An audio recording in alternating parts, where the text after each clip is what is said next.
The following contest is an Elimination Chamber match and is for the WCW Extreme Classic Championship. Introducing the champion from Montreal, Quebec, Canada, the WCW Extreme Classic Champion, Tammy.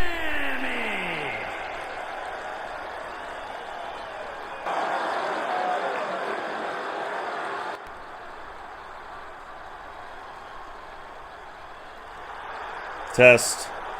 Test. Can you hear me now?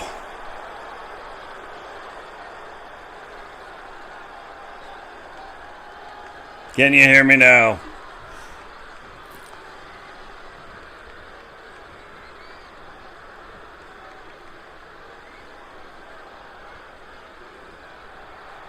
Testing 17, testing 9236. You know, you guys missed some great commentary. From Smithfield, North Carolina, Hyperspeed TJones. This is starting to get on my nerves because, and maybe that was part of it, in the other things, all of a sudden my microphone disappeared. Like, I undid it, and then I looked down at the video capture to make sure that the game audio was working, and then, bam, gone. Gone. I was like, and so I was working on that. We got that thing going, and then next thing you know, now the microphone's back. But I had to add another microphone, and there's still a mic auxiliary at the top, so like apparently I've got some stuff to do.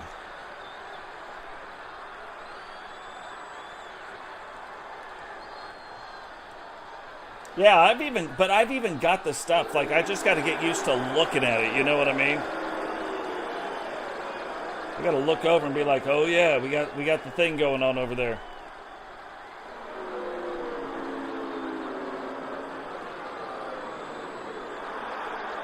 And I wonder though, maybe if that's, I don't know. We'll mess with it later. Representing the Gate Crushers from New York, one half of the Universal Women's World Tag Team Champions, Serra.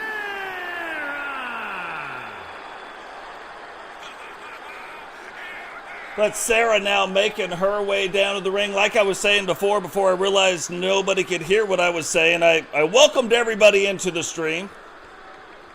So Digital, Blaise. I even opened the stream with a banger. Solo said, pull my hair, and I'll tell the ref. And I said, pull my hair and call me Sally. Like, I had things going on at Digital. Really appreciate that first step towards reaching that goal. So, if we can hit the goal today, we will do a bonus content creator stream where I create 2 to 3 different title belts and show you different techniques to create some of the hottest belts you're ever going to see in wrestling. And introducing the challenger, representing the Disciples of Darkness from the Wasteland, the deranged Tekryn, one of the coolest outfits going now. We know between Tekryn, Serra, TJ,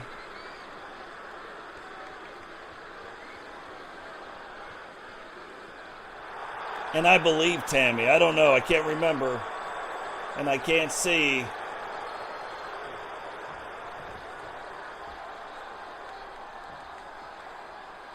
Showed all the ones we know. Show the other one.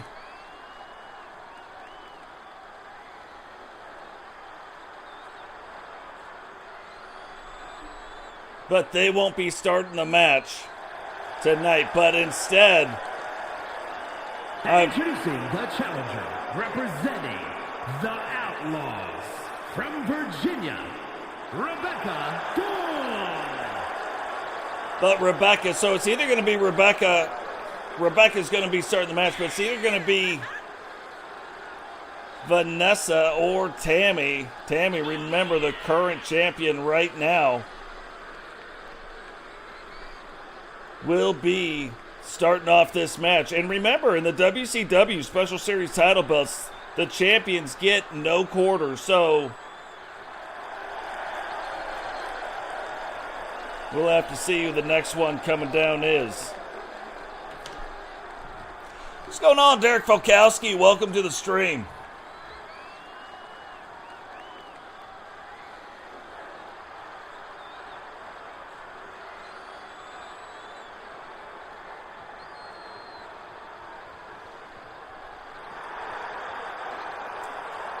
So Vanessa will be the one starting it off. Vanessa and Rebecca. And you know, we go back to the main event where Witcher faced off against Serra, and we saw Witcher dominate that match, but it ended in a countout. It didn't end in a pin. It didn't end in a submission. It ended in a countout. No title belts on the line, so you can absolutely win that way. Don't get me wrong. But those are one of those matches you're going to want to see. Now, I have it on very good authority. The challenger, representing the Originals from Manchester, New Hampshire, the Specialist, Van Nelson Lady. Right, Tammy is. But I have it on very good authority. Serra went back and kind of really looked at her things that she was doing in the ring, and I have heard that she has been working on a few things, and tonight might be unleashing those things here tonight. So just another thing, another layer that we're going to want to keep an eye on. Haven't seen a lot from Tekryn, but when we have seen Tekryn, she has been dominant. We've seen her tag up a little bit, but these are the kind of matches that Tekryn really thrives in. And apparently these are the kind of matches Becky wants to thrive in, coming out with that big boot, going after one half of Triage Incorporated, along with Melinda. Now, we have seen Vanessa, actually, when she came in to the WCW, got off to a quick start and won the WCW United States Women's Championship. Melinda not seeing the same success early on, but now Melinda, a two-time champion. Now Melinda holding the United States title. So now both women that are in Triage Inc. have held the WCW United States title, which gives them that gateway. They have earned the shot into the Women's World Division. So we'll see what happens there, but they have won tag team gold. They have seen individual success. Will Vanessa see it here tonight? That is really the question. I don't know. 5'8", still tiny to totes. 5'8" Tammy, tiny to totes. It's a lot of T words going on there. And look at Vanessa just kind of playing it up, saying she wants to see who's coming out. I say Serra. Boom! It's been a long time since I've been right. But Serra, the next one to come out into the ring. Now Serra, Rebecca, and Vanessa making this a fatal three-way. Are they going to survive? Is all of them going to survive in time to make it a fatal four-way? Right now, it has kind of turned into that triple threat match. Becky trying to control the ring, but Serra getting up a little bit too quick. And we talk about this, when you're inside the Elimination Chamber, outside the ring, there is no pads out there. It is just, you can see the metal plating that is on the outside of the ring, so no give there. Now the place you really want to be, you can even hear it. The place you want to be is inside the ring. You can see the ring moving and doing things. When you hit on the outside, you don't see anything move. All that reinforced steel plating, not a soft spot to land.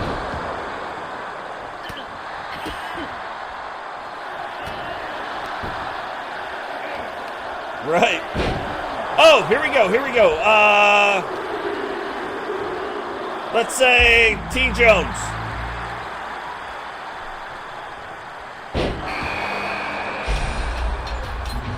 No, it is the champion. So Tammy, the fourth one to enter the Elimination Chamber. The champion now is in play. And this is one of those dangerous times. Like if you're the champion and you come out now, if I was the three women inside the ring other than the champion, I would be doing, and what was that? That was a dive to nowhere.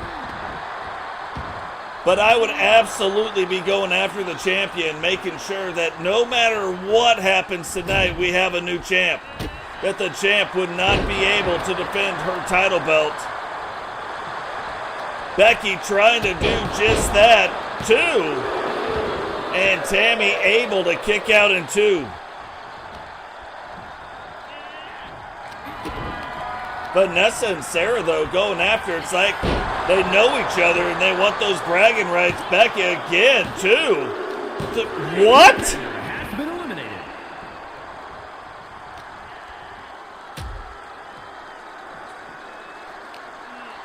Okay, that's amazing. Little speechless there.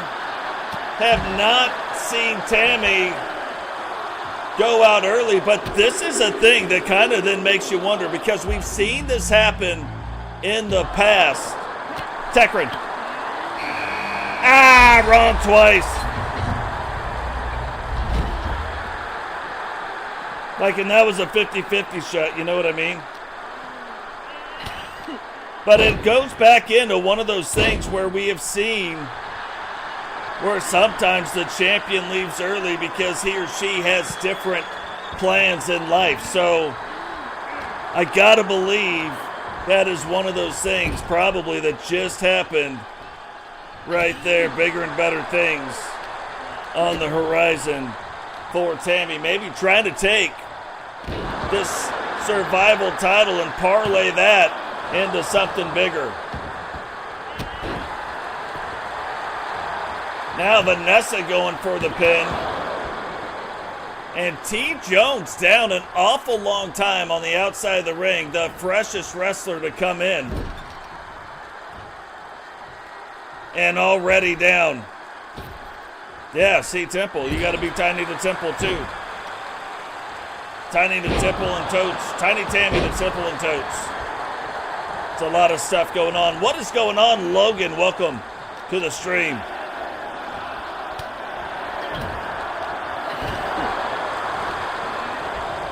And what's funny, you walk Tekryn, let's say, I'm going to say Tekryn's coming out now.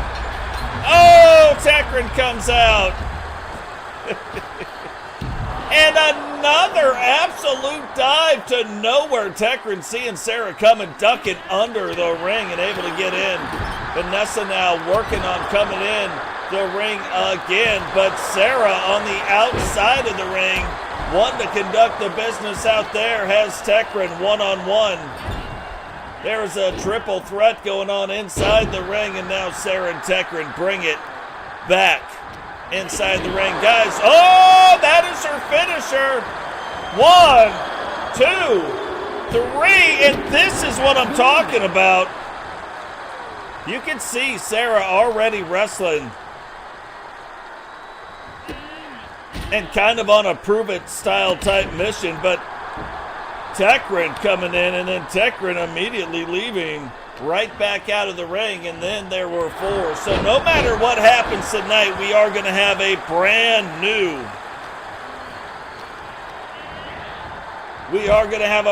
new survival champion. But you got 4 women really trying to get something going. You got Becky wanting to get something going. You got Vanessa not having the best showings as of late. TJones, same boat. Serra really, after the match with Witcher, wanting to prove something. So very interesting that it is these 4 women in the ring right now. Which one of them is going to be able to take their point, drive it home, and then start building momentum again for them? Because I'm going to tell you right now, it would be a scary thing. You look at the role Repentia and Melinda are on right now, it would be a scary thing if their tag team partners also get on a similar role. How would you beat those two teams? How would you beat Triage Inc. or the Gatecrashers in a tag team match? I don't know. Like, if they're both on a roll, I don't know that you could. You know what I mean? But Vanessa absolutely getting her legs buckled right there by TJ. TJ now setting up for a finisher. And look, got to be a little bit happy that at least it wasn't the one on the outside, but that looks just as deadly. And TJones getting the pin right now over Vanessa, and then there were three.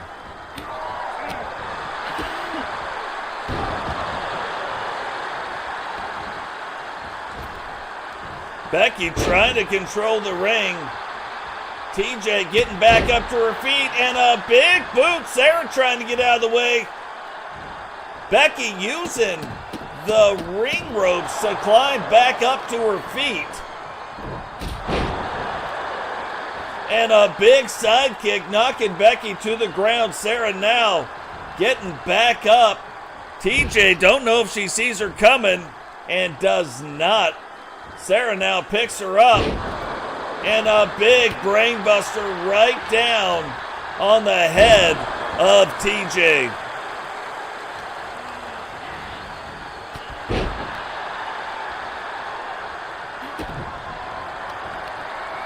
Here we go, little pump action.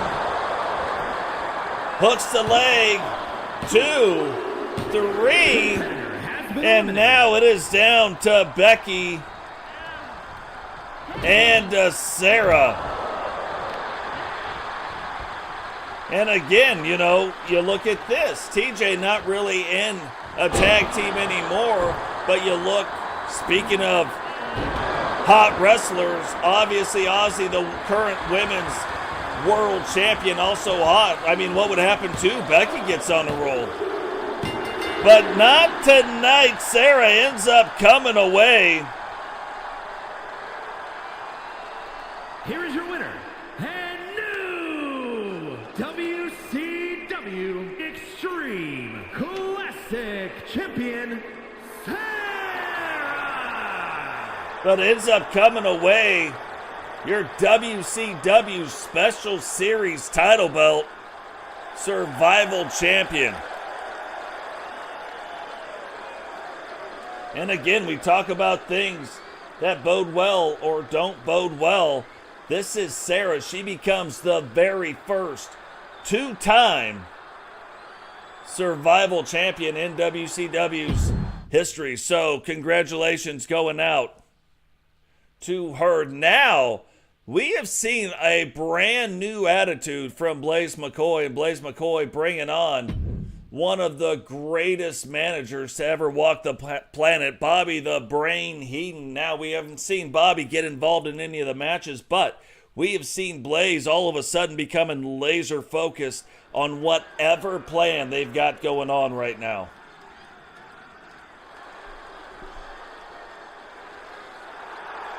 The following is scheduled for one fall, making his way to the ring from Pittsburgh, Pennsylvania, weighing in at 297 pounds, Blaise.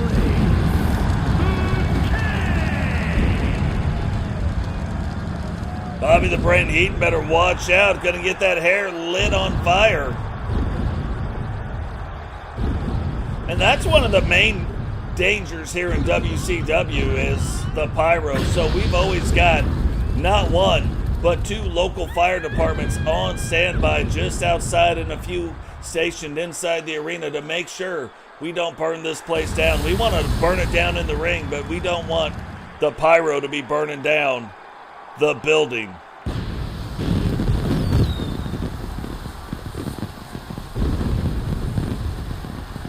So this is another interesting match. You look at Kedri, an absolute Irishman, an absolute bar-style fighter. And his opponent from Dublin, Ireland, weighing in at 227 pounds, the Psycho Kid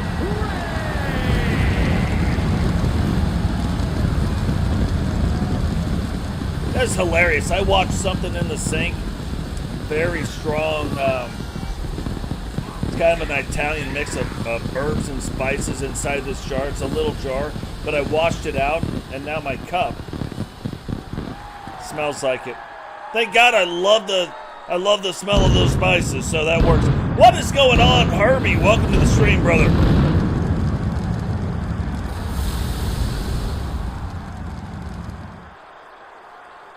It's another Herbie and Grady will be putting their World Tag Team title belts on the line coming up at WCW Revenge. But right now, none of that is neither here nor there. Now, most of the time, and even in the last match with Sawyer, we saw Sawyer getting off to a fast start against Blaise. Does that change here tonight? So far, it looks like it might. Kedri trying to get off to a fast start, but Blaise not having it. But look at this, a little back and forth, and I told you, one of the most interesting things about this particular match, about these two guys, absolute fighters. So these guys hooking it up in the ring, crazy. Now they've got different styles, but you got Kedri's finisher, the Irish car bomb. You got Blaise's finisher, the hook, line, and sinker.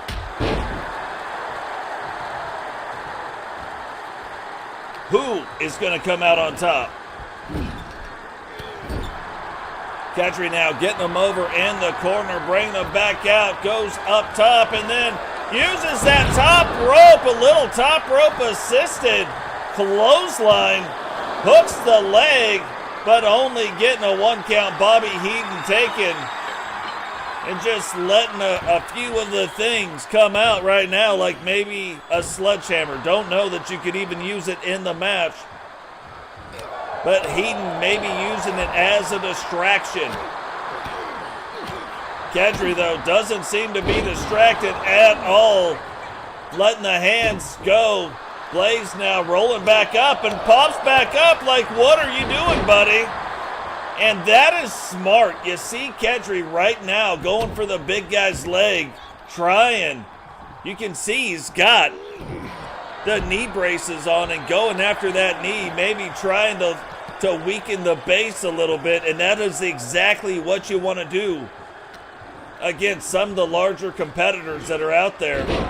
And now a brain buster right on top of the old scunion. And it's one of those things that you wonder. Oh, that is an owie. Take one of those. I don't know if you can call anybody in the morning. And look at that. Kedri, a very big underdog in this match, ends up coming out Here's on winner, top. The Psycho Kid Ray. And this is one of those things now where you look at it and you got to wonder, what is the plan? Bobby the Brain Heenan not called the Brain for no reason, and you know Blaise absolutely able to execute the plans. So you wonder what the point of that is. Definitely something I think we're going to have to keep an eye on moving forward. But Kedri getting the win against Blaise here tonight. Now another very interesting match. We start looking at some of the different things that we know that Brooklyn Joker and Ken Shawn will be meeting in the ring at WCW Revenge. But before that is going to happen,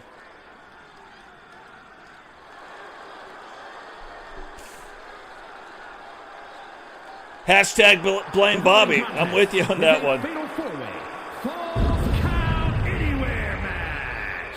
Making his way to the ring from Windsor, Ontario, Canada, weighing in at 240 pounds, the Clown Ken Shawn.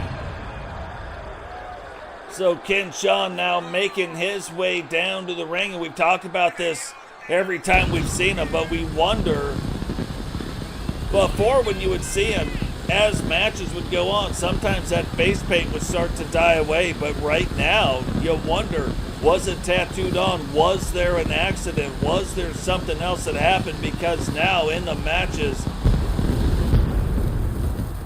the white, the red, the green, none of it even smudges. And look at the freaky state of that. Walks in the ring. You already know there's a clown in the ring. Walks in, and then all of a sudden, the lights go out. And then you don't know where the clown's at. You want to talk about a nightmare for Frankie Two Fingers, that would be it. Don't let me know there's a clown in the house somewhere, and then I don't know where the clown's at. At 235 pounds, Sawyer! Sawyer now making his way down to the ring, wearing the Dark Horse gear and also wearing the shirt.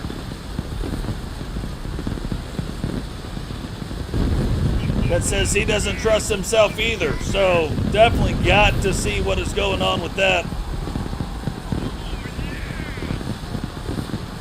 Yeah, that is a weird thing. So I know one of the things that happened, and it really makes me wonder, when they released 1.25, it technically didn't release for most people on the PlayStation, even though it said it did. Then they came back in and they threw something in, and the other day my game said updated. And I was like, what? I already did all that. But then it said updated, it ran the logistics, and so I wonder, I haven't seen any of it in testing, but then here tonight we're starting to see some fast things happen, and it's starting to make me wonder, does that have something to do with it? So something we'll definitely keep an eye on moving forward here tonight. But yeah, to even see Tammy and Tekryn go out as fast as they did, like, that was a little bit shocking. The Madness from Brooklyn, New York, weighing in at 333 pounds, Brooks Lane, the Punisher. Now, you saw Brooklyn issue the challenge recently before you saw Shawn issue the challenge to Brooklyn, and now these two really gonna get a chance to meet up in a hardcore style match in the middle of the ring. Really Clowno e Clowno, Joker e Joker.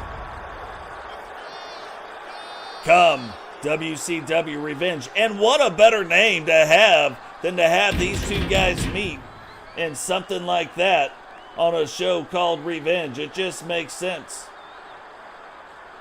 Then for some of you who are around my age, you might remember back in the day, which is kind of funny, I didn't mean to do this.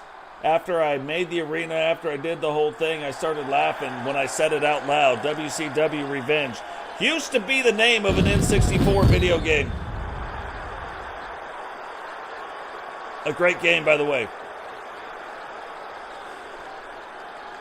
So yeah, that's funny. Little double entendre there.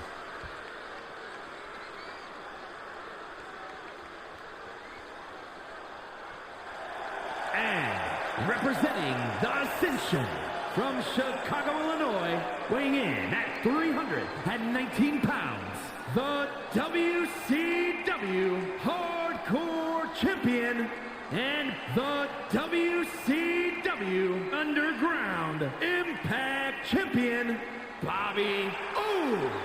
Now, this is crazy. We're talking about the big man and being named Big Man of the Year. You want to talk about, which is very odd, we got a double champion, we got a dual champion who kind of has been sneaking under the radar, and for his size, that is amazing. The sensei of Redneck Kung Fu, a double champion, not only the 10-man Rumble champion, but the WCW Hardcore champion. And we have seen him getting involved as well with Brooklyn Jokers. So, knowing Brooklyn Jokers is a big man, knowing Bobby O a big man, and Bobby O wanting to test his mettle against Brooklyn, or maybe push Brooklyn and prove his mettle, I wouldn't doubt seeing these guys hooking it up even more in the future, maybe even meeting in the WCW Big Man of the Year contest, the Big Man of the Year tournament. And that tournament will kick off here tonight. Winner moves on, loser is out.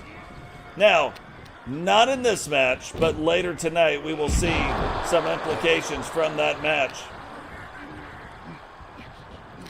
But you look at the size of Bobby O, you look at the size of Brooklyn Jokers, and Sawyer and Ken Shawn definitely have their work cut out for them. Brooklyn now picking up Sawyer, driving him into the mat, hooking the leg, one! And only a 1 count. Brooklyn now taking it to Bobby. And you would hope that in a match like this, even though Brooklyn and Ken Shawn wanting to fight it out, wanting to prove who the best Joker is, you would still think in a match like this, Ken Shawn and Sawyer would both want Bobby O and Brooklyn Jokers to be the one kind of fighting it out.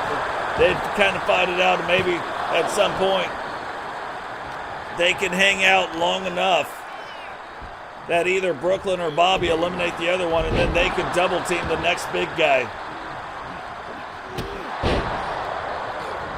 So it starts to happen, but then Ken Shawn saying, no way, I'm going after the big guy, picks Bobby up and throws him back down. But look at the wingspan of Brooklyn Jokers, absolutely smacking both of them as they tried to get away.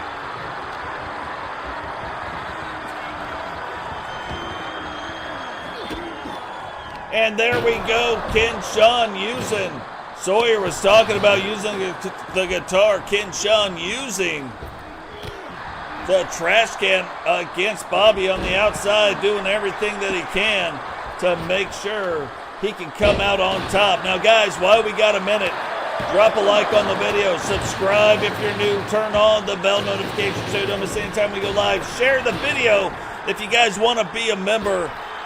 After you subscribe, the member button becomes a join button. That join button will give you 4 different options and 4 different levels of membership. Something that could fit every single one of our budgets, so go check it out if you want to do it that way. But most important, just be a part of the community. Enjoy yourself. It is a great group of people to be involved with. Ken Shawn now getting a 2 count on Sawyer, and this is probably the way Ken Shawn and Sawyer wanted it to go.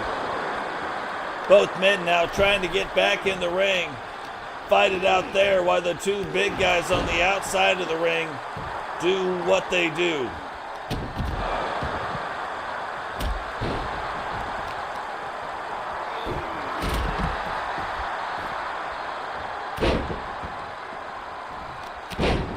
Sawyer now driving the elbows into Ken Shawn. Brooklyn Jokers with a huge slam, and Ken Shawn says, let me get out of the ring, and then kind of throws some shade over towards Brooklyn Jokers, and Brooklyn goes running through him like it ain't nobody's business. Went running through him like the clown paint was going out of style, and now the 2 big guys double teaming, which might be a little bit uncalled for, but double teaming Ken Shawn on the outside. Brooklyn throwing Bobby O in, then throwing Sawyer in.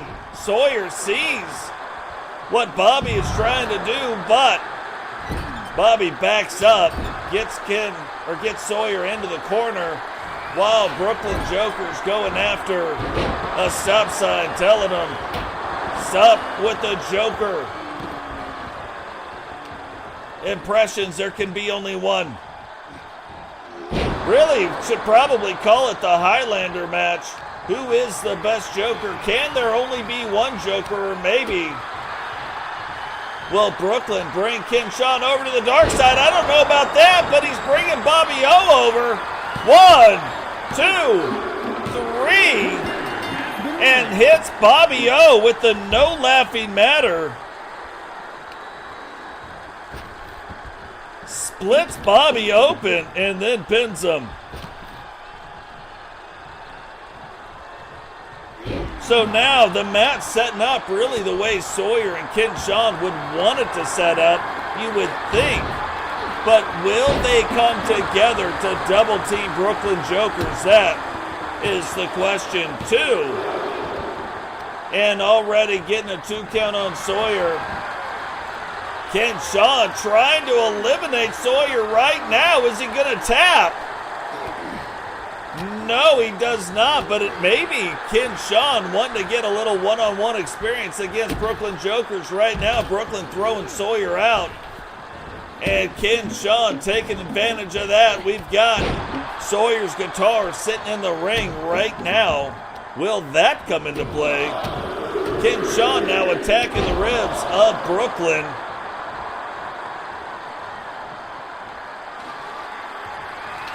Getting out of the ring. Oh, Sawyer going for the big boot. Shawn pulls up, doesn't let him do it. Now splits Brooklyn Jokers open, using that kendo stick on everybody he can, but Sawyer finally getting that kendo stick out of his hand, throwing him up against there, and then trying to hit Brooklyn with it. Brooklyn ducks the kendo stick, however, and now looks like he's going back for it. And now Sawyer split open as well. So we got Brooklyn split open. We got Sawyer split open. I don't think Shawn is. Charles Robinson stopping the things that are going on. But look at this. This is what I'm talking about. Goes now for the pin, trying to take Sawyer out of this match. And now this is the one-on-one match we are going to see at WCW Revenge.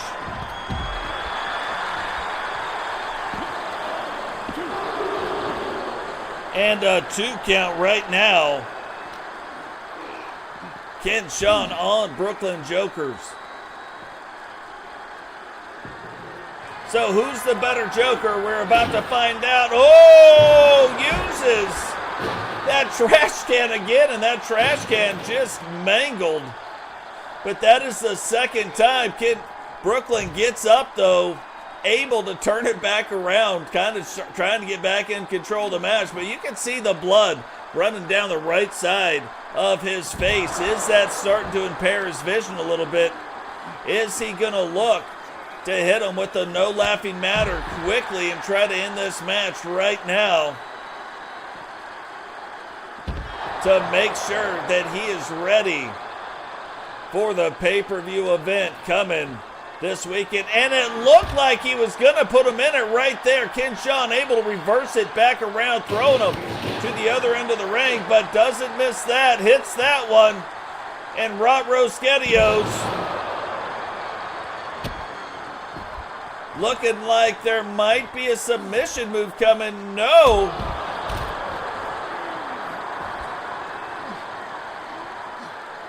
And it looks like he really wants to get in and lay that crossface on him, but unable to do it in the area they're in right now. So is Brooklyn trying to stay in that area on purpose, or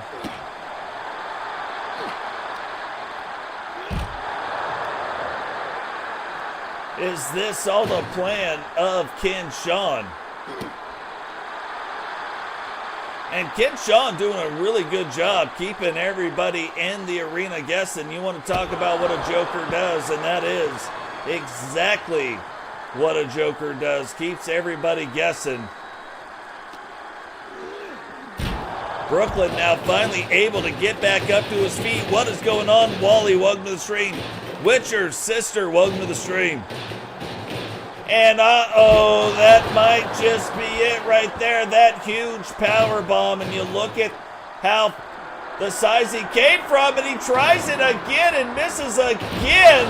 And Shawn drives Brooklyn's head right into those steel steps. I don't know. Brooklyn apparently working right now, and no laughing matter on top of the trash can. The referee is going to call. What? There is no way Ken Shawn's body is not broken in 18 pieces right now. Just got not only the no laughing matter, but then got the no laughing matter on top of the trash can. Brooklyn doesn't even pull him off.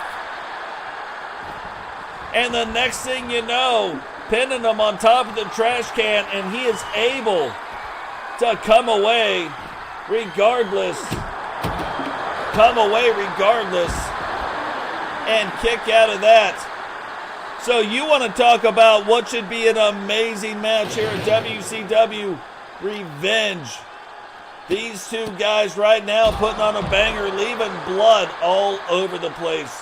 Brooklyn Joker's blood all over this arena, leaving the calling card. But which calling card has been left? Is it going to be Ken Shawn's calling card, or is it going to be Brooklyn Joker's calling card?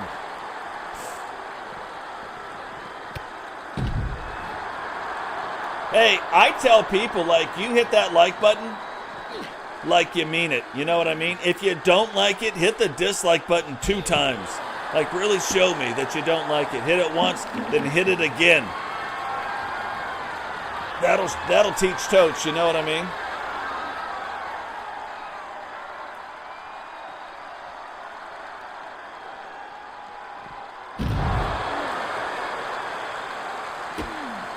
But that's the crazy thing. You see Brooklyn's blood all over the place. You see it all over his chest. You see it all over the side of his face. Probably getting in his hair right now. Leaving it on the mat outside the ring. We're going to have to get a cleanup crew on aisle 1.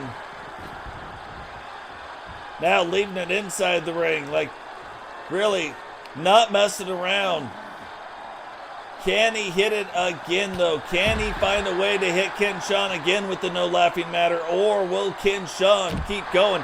And you got to believe, like, how do you come out of this match, both of them? How are both of these guys going to come out of this match unhurt? They both should have injuries after a match like this. Now hooks that leg, too. And like he's not even listening. He's like, I don't care if we're hurt now, if we're hurt later. Ken Shawn unwilling to lose this match. Brooklyn Joker's throwing everything he's got at him. And look at this. Reversing it back around. Brooklyn now driving the head into the ground. Or Ken Shawn driving Brooklyn's head into the ground and absolutely going. I don't even know how Brooklyn still is operating in life.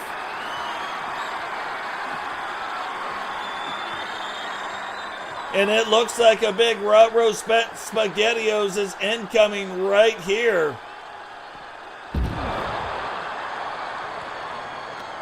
Thought he might go for the pin, but no, trying to keep it going.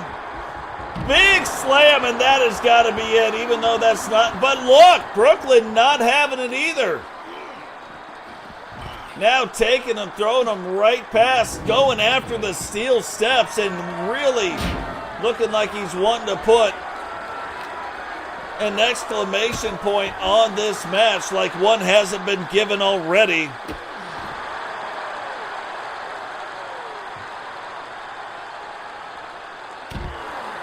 Driving the elbow in now. Not believing he can get the pin. Ken Shawn, though. Oh! Hits him in the throat. Hits him with his finisher. Rolls up the leg. 1, 2. And Joker still finds a way to kick out. Look at the amount of blood that is on the ground. The longer he lays there, the more blood is on the ground. Ken Shawn throwing the stop sign now. We talked about what is going on. And he drops his face right on that stop sign. And he's going to try to do it again, like a little mini version of his finisher. Grabbing the stop sign, and these guys are trying to make sure that neither man can make it to the pay-per-view.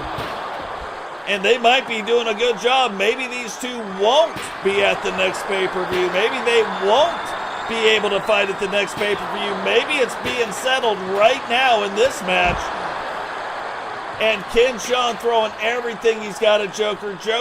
Brooklyn Joker's throwing everything he's got at Shawn. And throwing him at Charles Robinson, too. And what a fight this is. This could be a main event fight in any federation.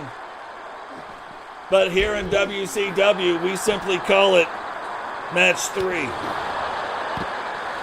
And look at that with that big right hand. 1, 2. And still finds a way to kick out. I keep trying to say 3, but neither man gonna let it happen. No 3 counts allowed apparently in this match. And broke him in 3 pieces right there. You can see Shawn grabbing his back. Brooklyn throwing the stop sign at him. He went. They both went for their finisher, but Brooklyn able to catch it. 2, 3, and because of the wingspan of Brooklyn Joker, able to hit him with the no laughing matter. You go back and you look at how this match ended. Shawn and Brooklyn Joker both went for their finishing move at the same time, but because of the wingspan, because of how far Brooklyn Joker's reach is, ends up getting Shawn in the no laughing matter instead of the other way around. And Brooklyn Joker comes away tonight as the winner. Seriously, when this show is over, we are going to go back, or we are going to go and we are going to see, no way, nobody comes out of that match with an injury. I'm not buying it. We got the WCW medical staff in the back right now checking out not just Shawn, but checking out Brooklyn Jokers. Brooklyn lost a lot of blood in that match.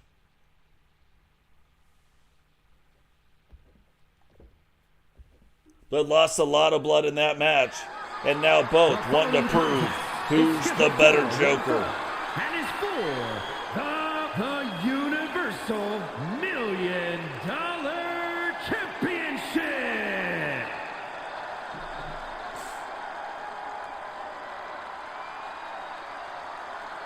And who knows? Maybe this is a way to get to be a team. Maybe you got to prove who the better Joker is before you can work together.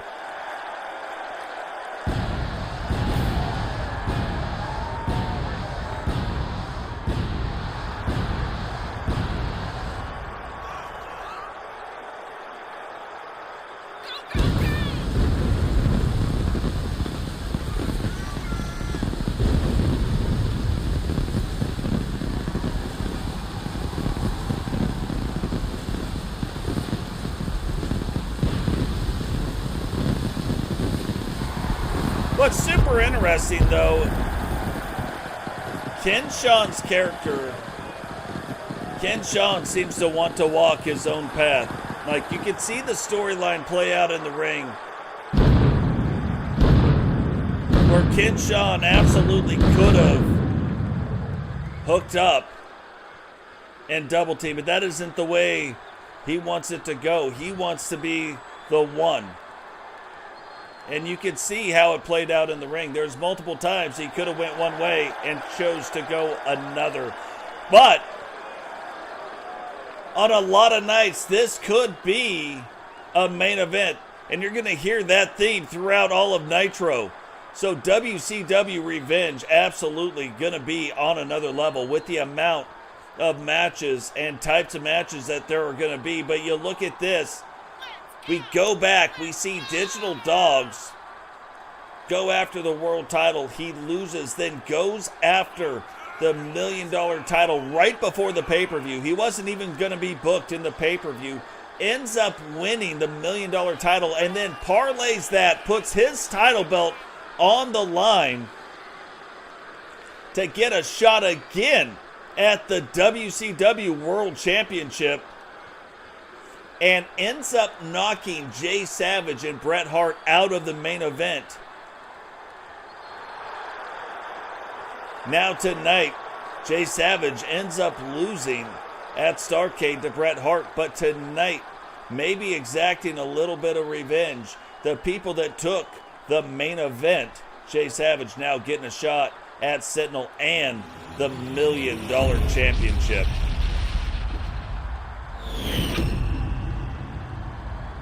Introducing the challenger from Tacoma, Washington, weighing in at 269 pounds, Jay Savage.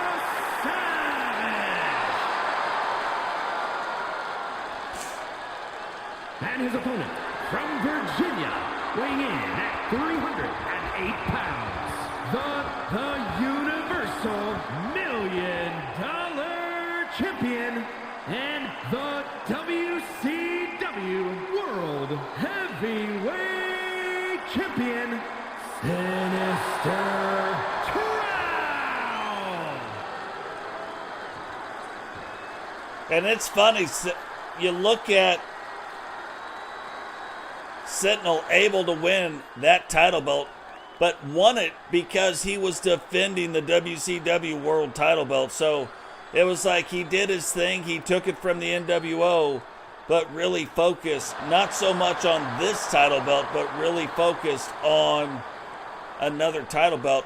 However, regardless of what he's focused on, you're looking right now at kind of the leader of WCW fighting against the leader of the Syndicate. So Sentinel absolutely doing the things that he has set out to do, wanting to make WCW free from all the factions, able to take the title from the New World Order, bring it back into the WCW, but now having to defend it against the leader of the Syndicate. So don't ever think these matches happen on an oops-a-daisy. Sentinel now, though, getting off to a fast start, and we typically see Sentinel getting off to a fast start. So really what you got to start looking at, will Jay Savage be able to kind of withstand the initial onslaught of the world champion, of the Universal $1 Million Champion? Will he be able to withstand that and then find a way to kind of turn it back around and get his offense going? And look at this right there. It's got it turned around and just barely beats out the kick of Sentinel, but that kick kind of deflects off the shin a little bit and then going after those elbows. Now hooks up the leg. And then the next thing is, we got to wonder, is JP going to find a way to get involved here tonight? Or will JP just kind of sit on the side and watch the boss man go and do what he needs to do? Sentinel now turning it back around. So both these guys have got kind of a little running start at each other. Both these guys able to get in a little bit of offense, but right now this is where the rubber is about to meet the road.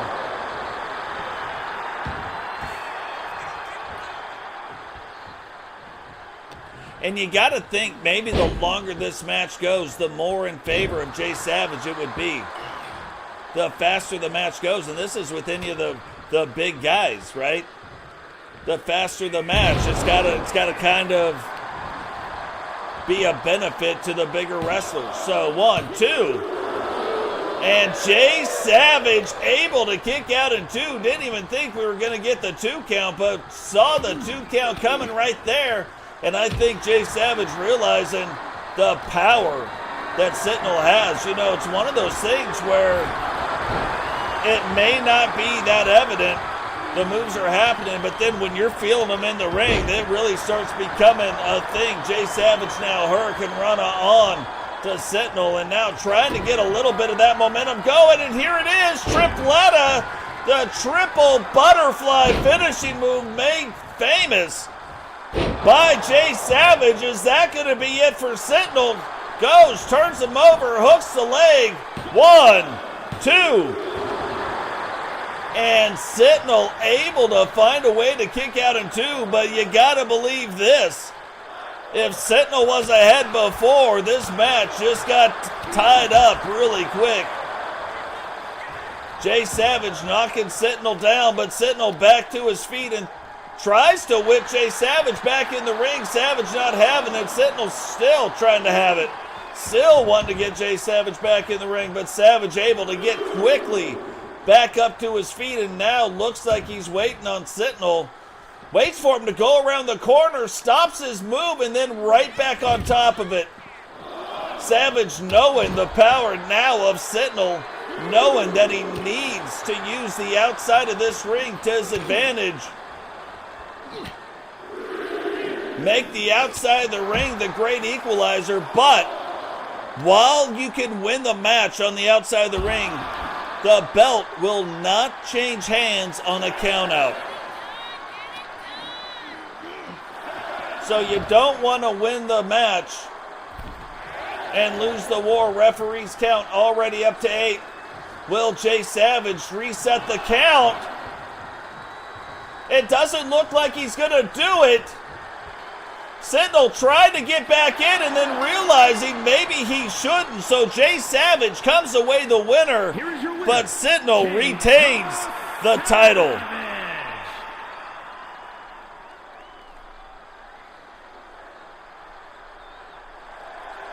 Now you look at the state of what goes on there. Jay Savage absolutely would have benefited from winning that title, but you look at Sentinel. Sentinel goes to get back in the ring, and then he's like, well, actually, this guy's going. This is one of the reasons why Sentinel is the WCW World Champion and the Universal $1 Million Champion. So it kind of makes you wonder, how long is he going to be there? How long is he going to hold on to that belt? Could be a long time. He's held on to the WCW World title belt for quite some time. He will be defending that title at WCW Revenge, but it's still one of those things, some of the things that make you go, huh?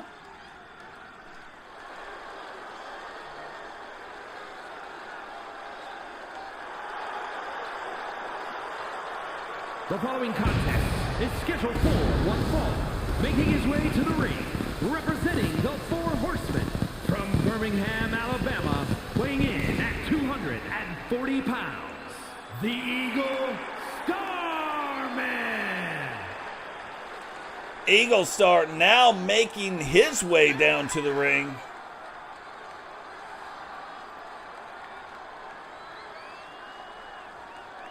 And we saw him go on and beat an injured Sentinel for the world title. Sentinel gets better, comes back, wins. Eagle Star tries to win it back again, but a Money in the Bank cash-in kind of changes the odds in there, ends up losing the title belt again. So this goes back to one of those things where we talk about sometimes there is a curse for winning the WCW World title belt. We've seen it happen now with Paul the Thing. We've seen it happen with Eagle Star. We've seen it happen with Blackheart. We've seen it happen with Hogan. We've seen it happen with Totes. Totes ended up getting out of it a little bit quicker than most of them, but we still saw it happen before he ends up then going on an epic run. So, 2 epic runs to be fair. The powers of pain from Japan, weighing in at 237 pounds, Madman Andrew Duh.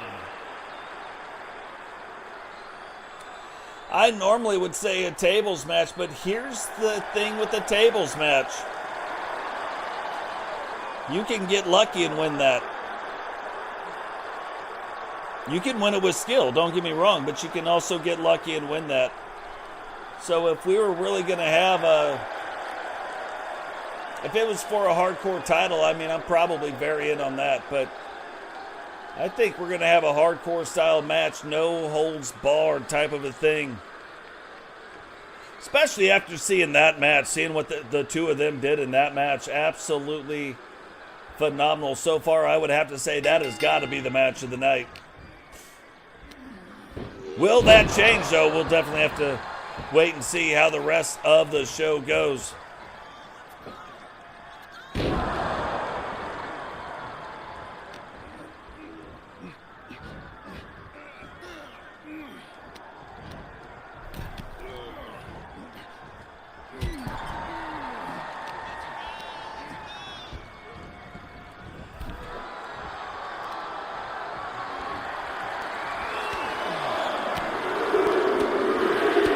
look at the state of this. You've got both of these guys, even though you see Dubs has a little bit of the height, they actually weigh right around the same.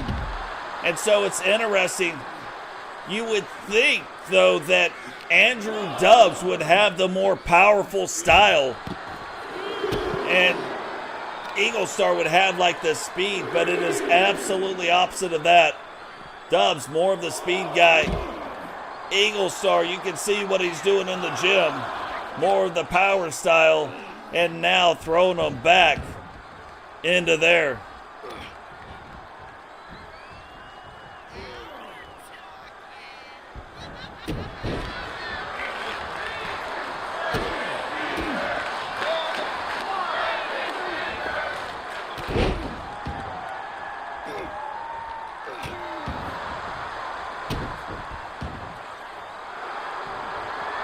Now you've got Dubs trying to hook in that reverse armbar. Eagle Star, though, you can see how he positioned his body, and he positioned it in such a way that it wasn't creating as much stress on the shoulder. You see Wee Man Grayson coming down to the ring with Eagle Star. And these two guys, again, haven't seen a lot from either one of them as of late.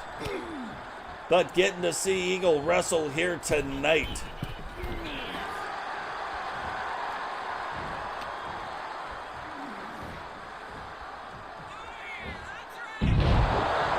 And now look at the state of this, and this is the kind of stuff, like you would almost think it would be opposite.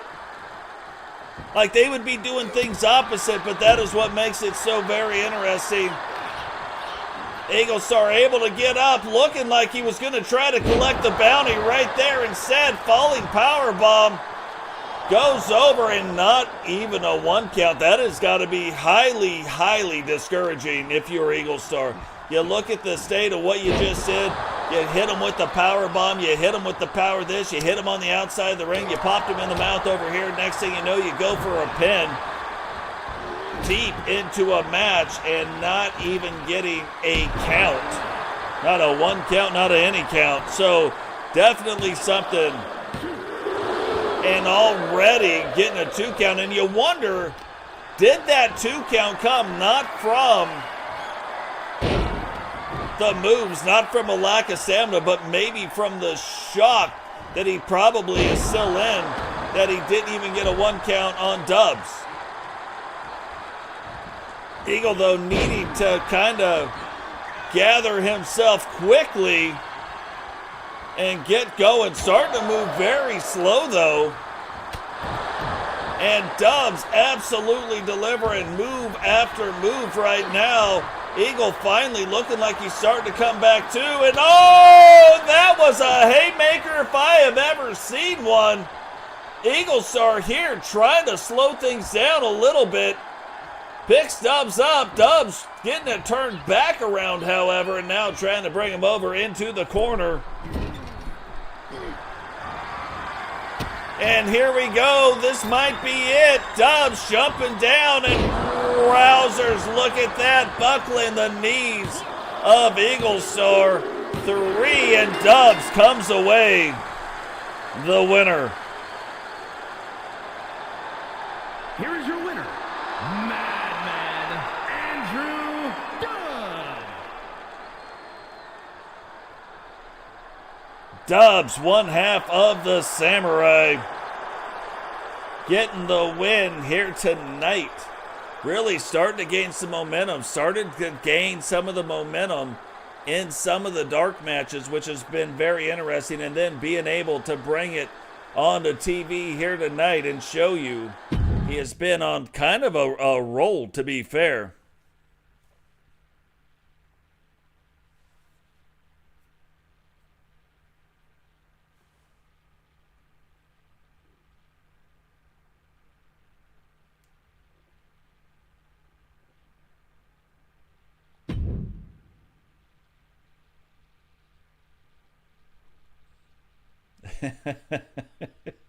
That is hilarious.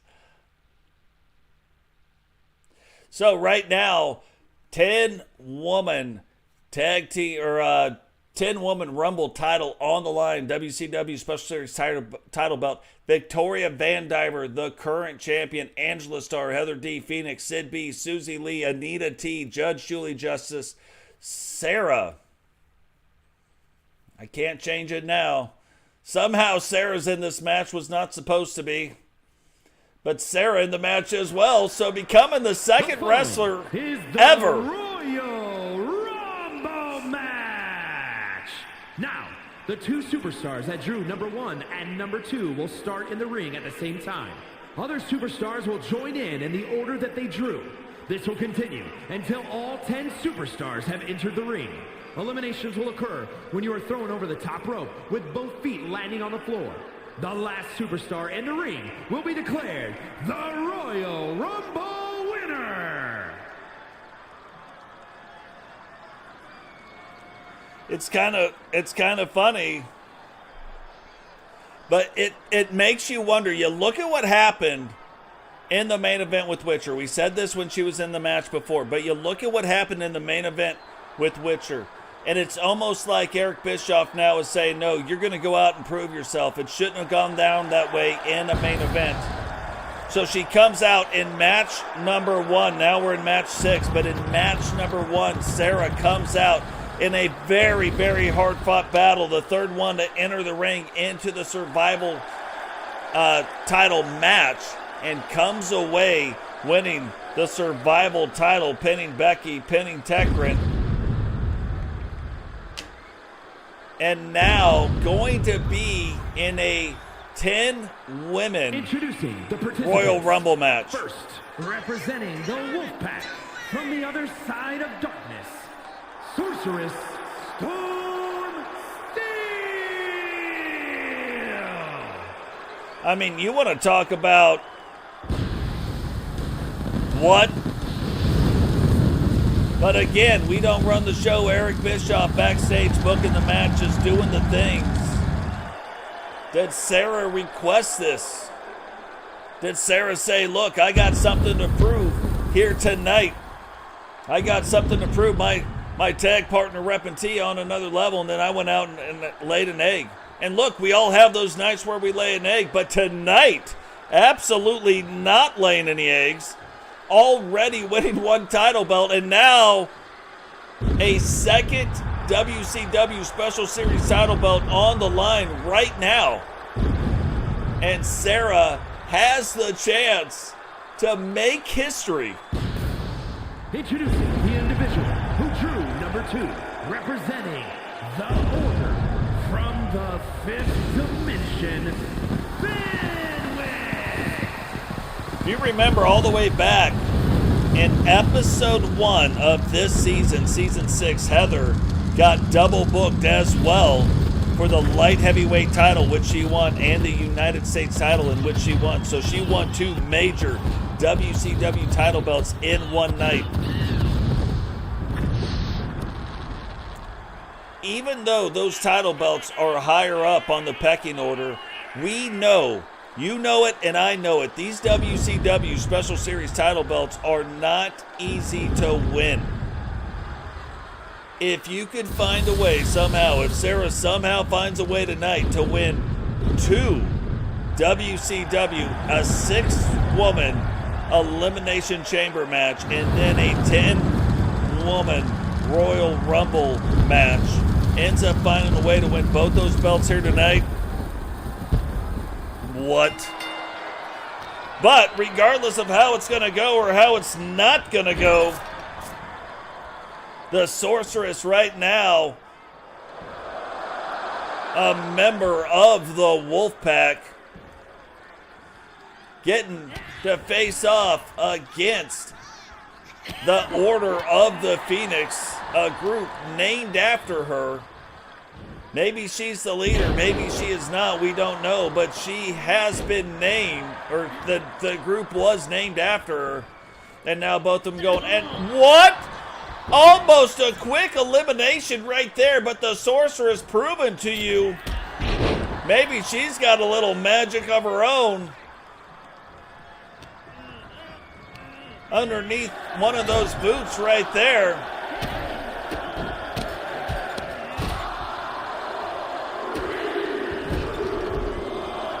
But now the next lady coming in, and it looks like it is the judge, and not walking down to the ring at all. The judge, a former WCW Women's World Champion, now in the ring. Just think about that for half a second, going after one of the WCW Special Series title belts. And again, this goes back. It's on the men and on the women's side. The only one not affected by the curse that I've ever seen has been Aussie. Kylie wins the championship, wins the world title, and all of a sudden she started going downhill a little bit. Judge Julie Justice loses the title, falls off the earth, don't even see her for a long time, and now seeing her back in a WCW Special Series title match. Title belt on the line, but if you're Phoenix, another world-class caliber, didn't win in the WCW, and the Sorceress saves Phoenix, and that might have been a really smart move on her part, because you're looking at a world champion, and now Susie, this is another dual title winner. Susie winning the Universal Divas champion, also now in this match, and now her and Judge Julie Justice face it up, and again, the Sorceress finding a way not to get eliminated. Can she turn it around and get Phoenix out? No, Phoenix fighting through it as well. So now the Sorceress, Phoenix, Judge Julie Justice, Susie Lee. We still have Anita T, Serra, Heather D, the only other person to have 2 matches, 4 title belts in one night. It's rare you ever see anybody having 2 matches anyway. The number of competitors that we have, it makes it almost impossible to do that. And then, if you really think about it, not so advantageous for the person doing it, because really you could suffer some serious injuries and then be out of action for the next few shows. So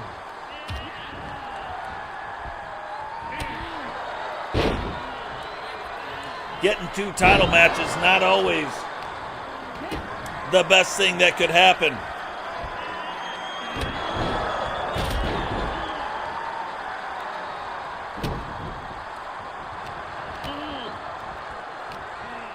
But here we go, 4 ladies in the ring. 1 has got to be eliminated. What's going on, Sentinel? Welcome to the stream, brother.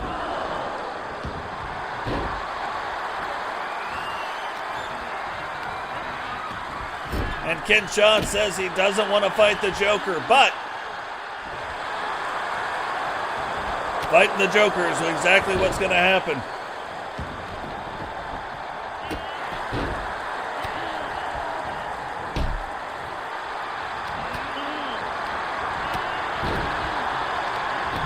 Rotro SpaghettiOs, the judge starting to get things going.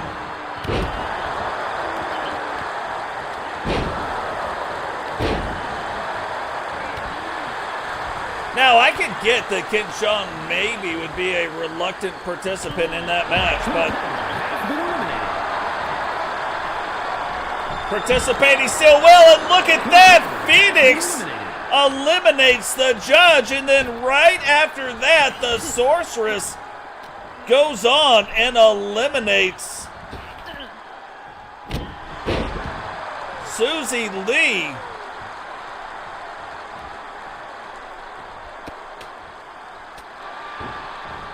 And that happened super fast. Back-to-back eliminations. Can one of them eliminate the other one before that timer starts counting down again? But we just got done talking about World Champion. We just got done talking about Universal Divas Champion, and that should go to show you how hard it is to win belts like this. The WCW Special Series title belts, not easy to win. You think about like you're wrestling for any other belt, typically it's the one-on-one matches, unless you're going after a hardcore title, unless you see somebody do a cash-in, you know what I mean?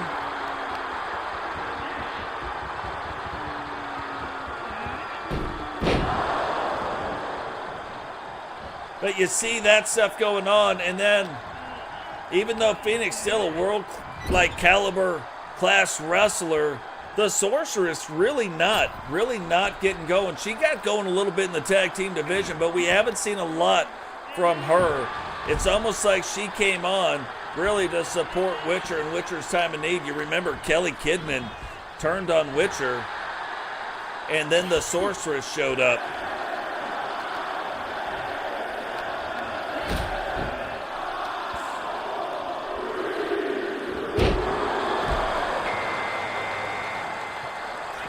And now making her way down to the ring, the champion. Remember, I say this, no quarter given to the Special Series title champions. And so Vanessa coming in at the number 5 spot will have to go all the way through to the end to hold her title. And look at this, already starting to clean house. Already starting to do the things that she needs to do to retain her title belt.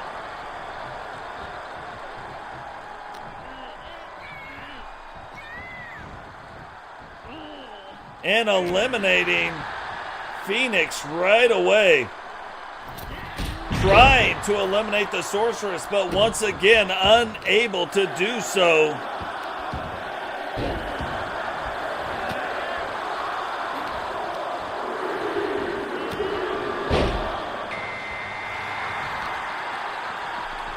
And now Phoenix gets eliminated, but now another member of the Order of the Phoenix, Angela Starr, has made her way down to the ring. The Sorceress trying to eliminate the champion right now, picks her up. Is Angela going to get involved? And it looks like trying to help out, get the champion out of this match to ensure that we'll have a brand new champion, but Victoria Van Diver not having it.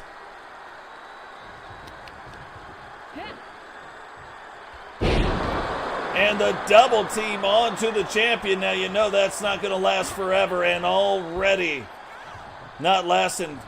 VVD getting back up to her feet. Angela delivering the Sorceress back to the mat. And look at that, jumping, getting her down, trying to control the match.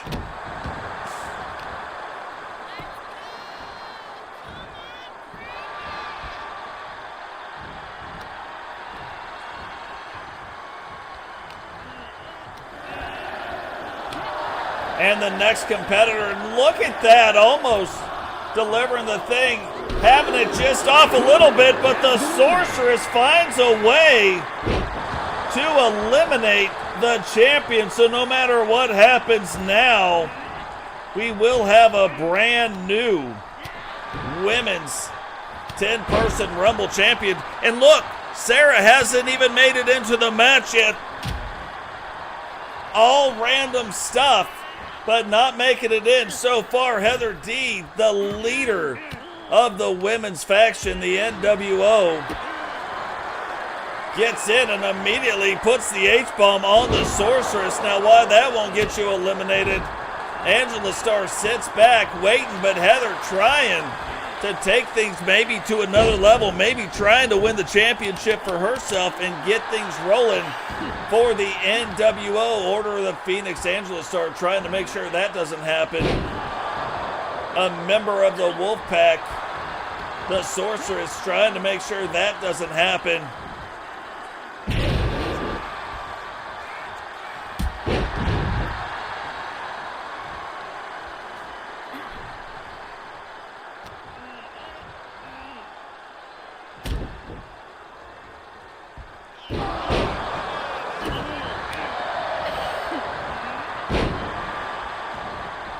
And back and forth these three ladies go. So still left in the match, there's Anita T, there's Serra, there's Sid B. So 3 competitors still left to go. Who is going to be next? And speak of the Serra, and she shall appear. Serra now making her way in recently tonight in match 1, winning the Survival title belt. Can she parlay it and win another title belt here tonight? Can she come out a dual WCW Special Series champion? We're going to have to see whip Sorceress over the edge, and Sorceress again. Maybe some of that magic paying off, rubbing off on her from Witcher. Serra using a little bit of that magic herself, almost getting eliminated right there, but able to stay in the match. Angela Starr and Heather going after it. And again, just a little bit off on her time. And again, the Sorceress almost able to eliminate Serra right there.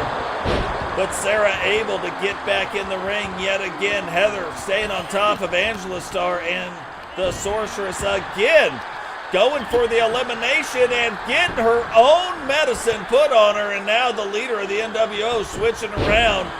But right now, you got to wonder, Serra unable to get any of the offense really going, and you got to wonder if it's because she has already been in a match tonight. Heather D finally able to eliminate the Sorceress, but it looked like for a time the Sorceress might be on her way to winning a title belt of her own.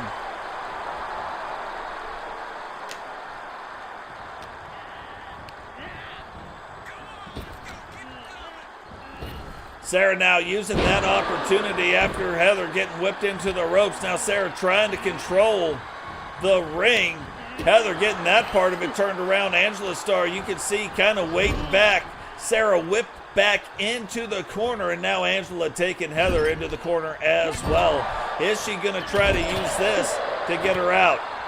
Heather, though, blocking it, and Serra going right around like a curving torpedo type of a maneuver, goes around Angela Starr, hits Heather, and now waiting back and waiting for Angela, whips her into the ropes, picks her up, delivers the kicks, but Heather right there on top with a big chin buster to start to slow Serra down. Now Angela bringing her over to the ropes and looking at her. All three women kind of looking at each other, trying to figure out maybe what their next move was going to be. Angela not waiting for her next move, though. Takes both of them on.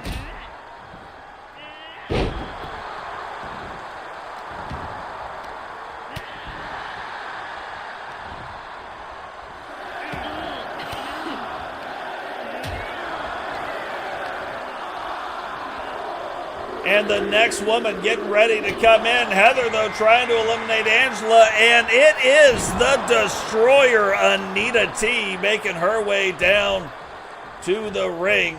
Anita T immediately getting in, and now double teaming Angela Starr with Serra. No affiliation, but taking more of a target of opportunity. The leader of the NWO going after Serra. She turns that around, and look, just to show you that no good deed goes unpunished. I know we say that about 20 times an episode, but it just goes to show you. Anita T gets in with the double team. Serra turns back around and tries to get her out of the ropes. Heather waiting back, though, and waiting on Serra. And you got to wonder this. The women already know that Serra, they were backstage. They watched the match. They already know that she won a title. And what is that? A jump spinning jawbreaker from Anita, now wrenching on the leg of Serra. Angela wrenching on the arm of Heather. And Anita trying to walk Serra over to the ropes. But you got to wonder if they will try to get Serra out, mainly because she is the one. She has already won a title here tonight. That's got to make you wonder. And look at what Angela is doing. Serra able to fight out of the thing going on, but Anita right back in it. And Anita controlling the ring right now, but the problem is all three women got up at the exact same time. Anita all of a sudden looking like she is on a mission. A mission to destroy everybody in her path, and able to pick somebody, stay with her, and get out of the way. Now Serra trying to get Heather out. Heather grabbing multiple different ropes. But again, even though she went over the top rope, both of her feet. And it looked like Angela was coming over to help, but too little, too late. Anita waiting on Angela. And now Anita and Serra getting ready to go after it.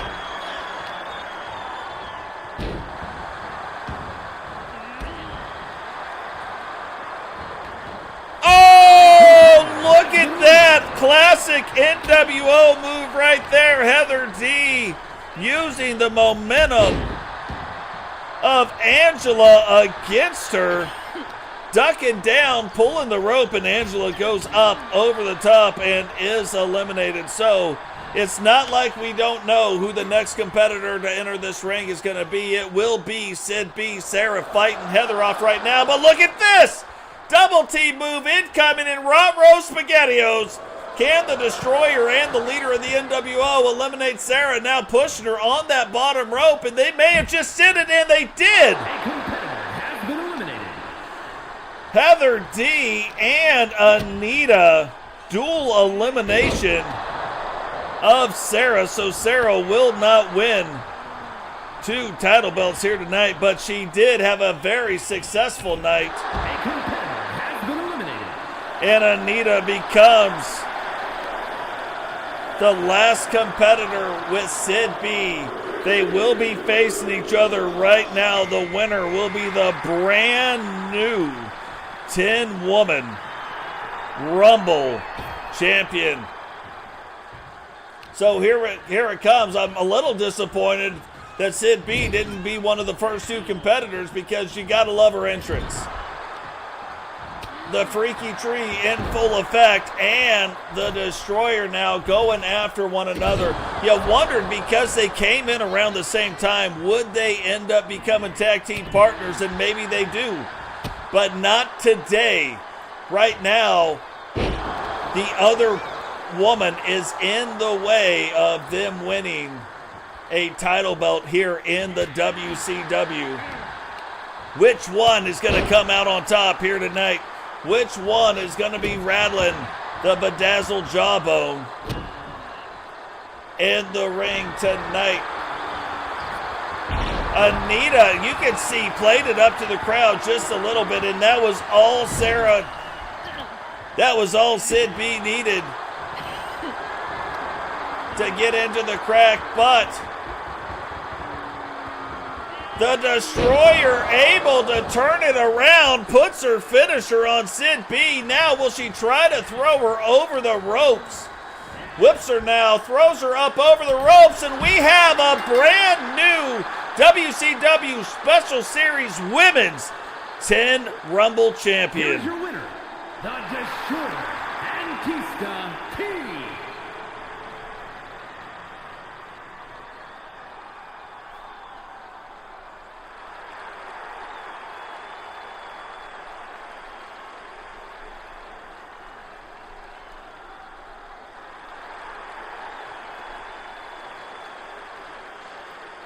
The brand new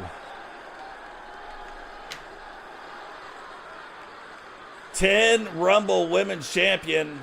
Congratulations going out to the Destroyer, Anita T. She didn't even want to grab the belt. She might be like one of the Horsemen, like Rowdy and Totes. They don't even carry the belts. They're Universal Tag Team title belts down in the ring. They're like, forget it.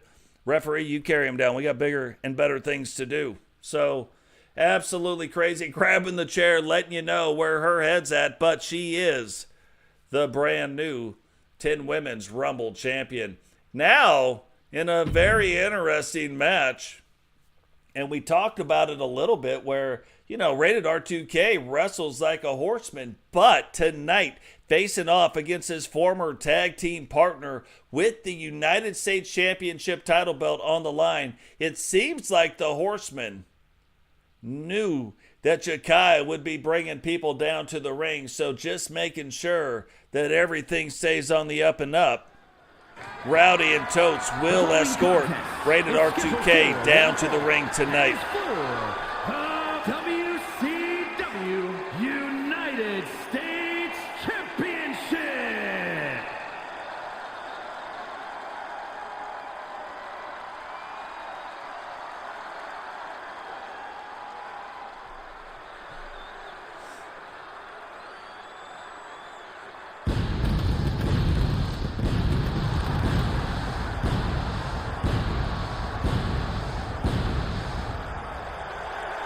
So the Alpha Wolf, the leader of the Wolf Pack, making his way down to the ring right now.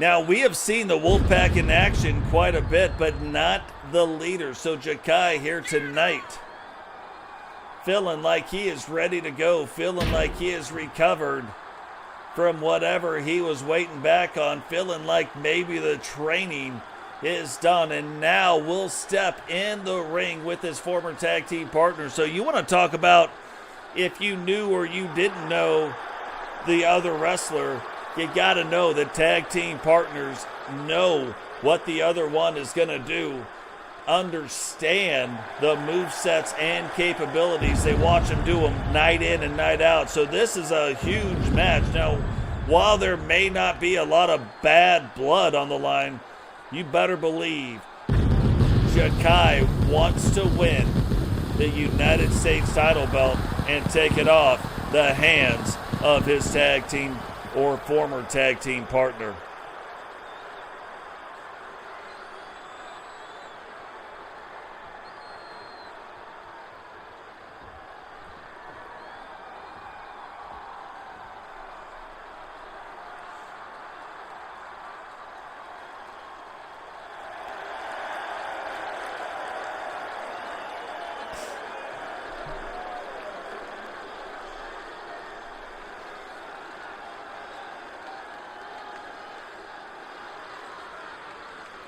And now you can see, and again, still no affiliation. We haven't heard anything like there's a new horseman in town. We haven't heard one of the horsemen have left.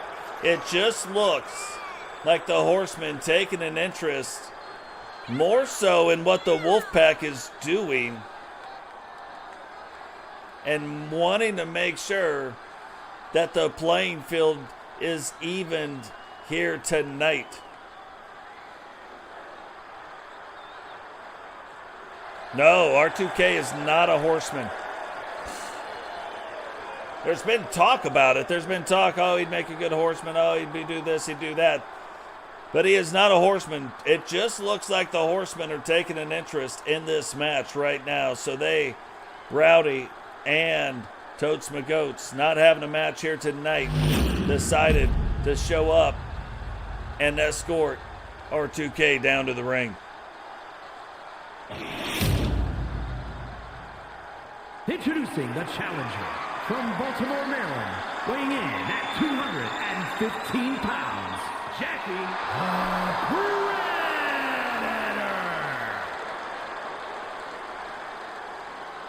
And his opponent from Jersey City, New Jersey, weighing in at 224 pounds, the WCW United States Champion and the WCW Underground Internet Champion, the Violator, RTK!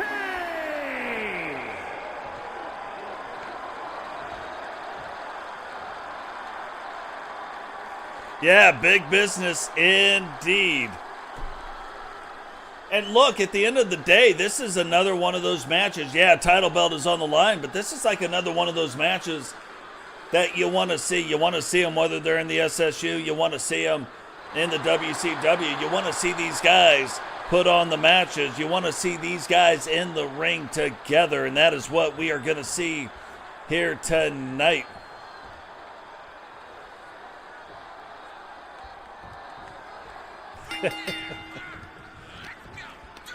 Jahki now going out, and we have seen R2K absolutely dominate the United States division. We have seen R2K come out and dominate the Outlaw title division, which is ridiculous. Like the hardest title on the planet to win, he's won that one. I got to tell you, the one who's got to be watching this match, probably trying to keep a close eye maybe on what's going on, is Sentinel. If R2K loses this match, then he is freed up to go after the WCW World Championship. Maybe not the thing the champion wants right now. So R2K has been winning, has been dominating the matches, and look at this. You know, and it's long been been said that the referee, all the referees are in the Horseman's pocket, and then you see here tonight, all of a sudden, Charles Robinson stopping Jahki and allowing R2K to get back in the ring. Now, was that a fast count? Don't know. But we have seen so much evidence that the referees are in the Horseman's pocket. Is it any wonder that here tonight, all of a sudden, Charles Robinson calling things right down the middle, the Horsemen show up, and maybe not so much. Maybe the card's stacked a little bit against Jahki right now. Jahki, it's going to be a thing that he is going to have to fight through. But will the Witcher, will the Sorceress play a role in tonight's match? And a huge power bomb from R2K to the outside of the ring onto Jahki. Right on the old scunion of Jahki, to be fair, the back of the scunion. And another one, look, going right after the head and body of Jahki, really going after that neck and shoulder area and smashing it down. And this is why R2K has been absolutely dominant in the United States division.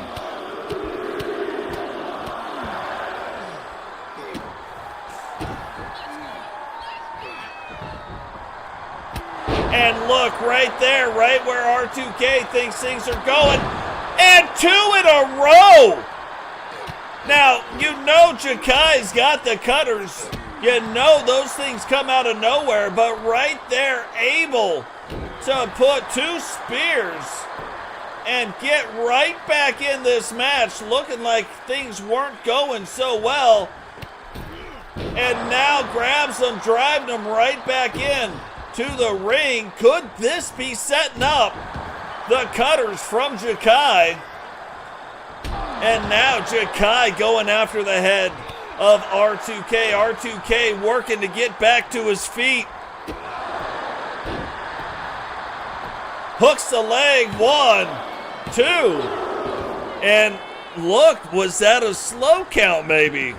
Maybe the referee counting a little bit slower right there, allowing R2K to kick out. And right there, mistake. R2K starting to take advantage of that mistake. Whips Jahki into the ropes. Misses with the 1, but able to recover quickly, turn it around, and then stay in control of the match. Picks him up, brings him back down, hooks the leg. We have seen him win on that move. And we don't see it here right now. Rated R2K now using the springboards to his advantage, trying to get the crowd who is chanting "Fight Forever" firmly on his side. And you can see where they had this kind of breakneck pace going on. This time, Jahki able to turn it around after getting whipped into the ropes. And now Jahki using some springboards, kicking him right upside the head. He had to kick him upside the head. Now he's in control, and both men slowing down a little bit. Both men wanting to control the pace. And look, Jahki's got a little bit of the blood running down, uses that big super wolf punch. And what a veteran move right there. Jahki making R2K get back up to his feet on his own, not helping him at all, making R2K expend a little bit of energy. Horsemen backing up. So far, the Horsemen not getting involved in this match at all. The referee starts his count, and this is really going to start to tell you some things.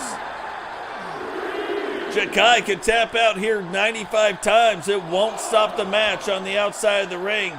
But this is going to tell you a little bit about where R2K thinks the match is. So it's looking like he might be feeling okay about the match, getting Jahki back in the ring, knowing that you can't win on a count out.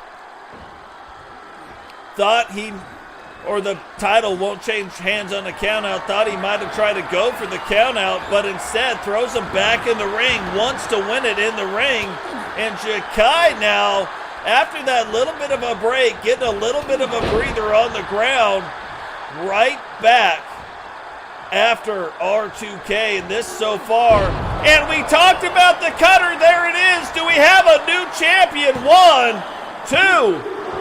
And somehow R2K finds a way to kick out after the wolf cutter. Jahki still going after that head and neck area, trying to weaken it up even more. And now both men have been split open in this match. Stomping in the midsection. Jahki getting fired up. R2K trying to get back to his feet. Jahki not really letting him do the thing. Kicking him now in the back, hitting him in the knee. Rated R2K still unable to get back up to his feet. And Jahki slowing down the pace. Finally R2K rolls out of the ring and back in, and quicker than I think Jahki had planned on it. Has him now in the corner. Jahki working over the same things, maybe trying to make sure he can't kick out. Goes, drops him down, and again, thought he might go for the pin there, but does not. And this could be it. Nobody has kicked out of this move once R2K has put it on him. And he puts it on him here, hooks the leg. 1, 2, 3. And R2K will retain the United States Here is your winner, Championship. and still WCW United States Champion, the Violator, R2K. So it kind of makes you wonder, Horsemen down at the ring. We talked about the referee, but maybe they weren't even there for the Wolfpack. Maybe they weren't there to make sure R2K held on to the belt. Maybe they were down there scouting out R2K. Maybe they've got their sights set on the United States title. So a lot of different things could be happening right now. Definitely want to keep an eye on what is going on and how things develop moving forward. What is going on, Vipiro? Welcome to the stream. So we've talked about it quite a bit. We talked about the WCW Big Man of the Year award. That tournament starts here tonight. Maybe it ends at a pay-per-view. Maybe it doesn't. Who knows? But what I do know is Brutus Walters and Mr. Gruffy, the winner will go on. The loser is out of the tournament. So who will be named this year's WCW Big Man of the Year? That answer and that question get asked and answered starting right now.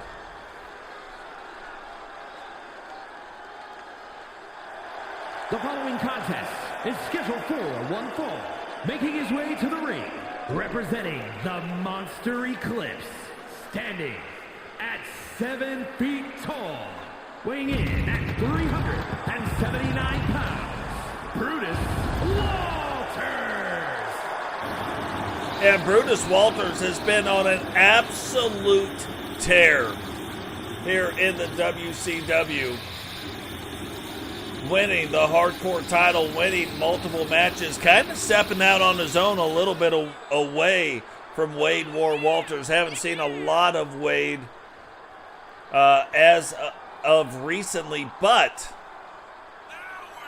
we have seen a lot of Brutus, and every time we see Brutus, he is typically winning matches. So, Mr. Gruffy, absolutely hands full here tonight in round 1 of the WCW Big Man of the Year tournament.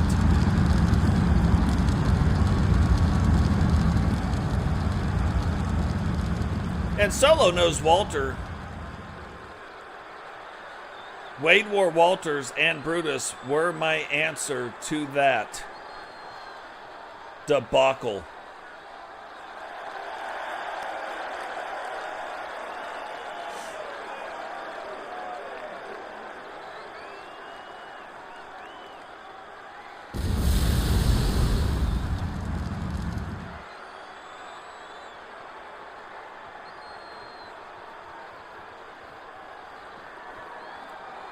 But you look at that guy, like, you know, no way I'm coming down the ring. Like, if I was Mr. Gruffy, I'm not having it.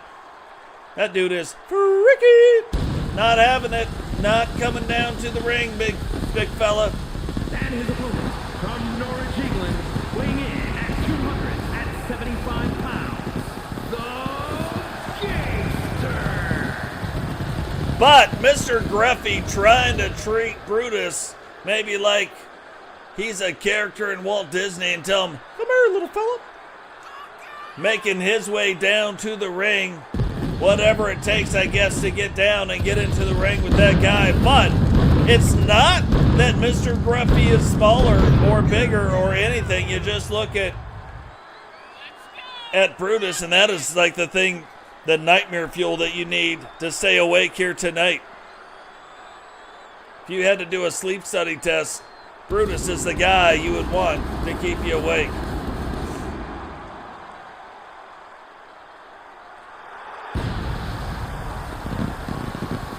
Mr. Gruffy, though, getting off kind of to a slow start here in the WCW so far, but being entered into the big man contest. I mean, you want to talk about changing your fortune, changing the way the stars align. This might be the way to do it.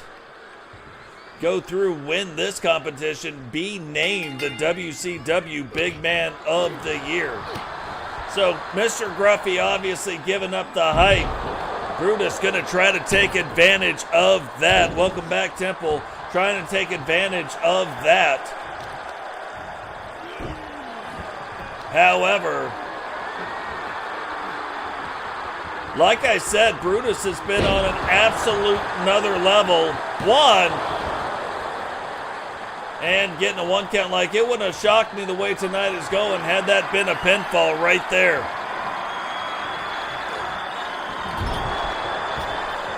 That's the other dangerous thing, is the load bearing on the ring when you get these big guys all going after each other like this.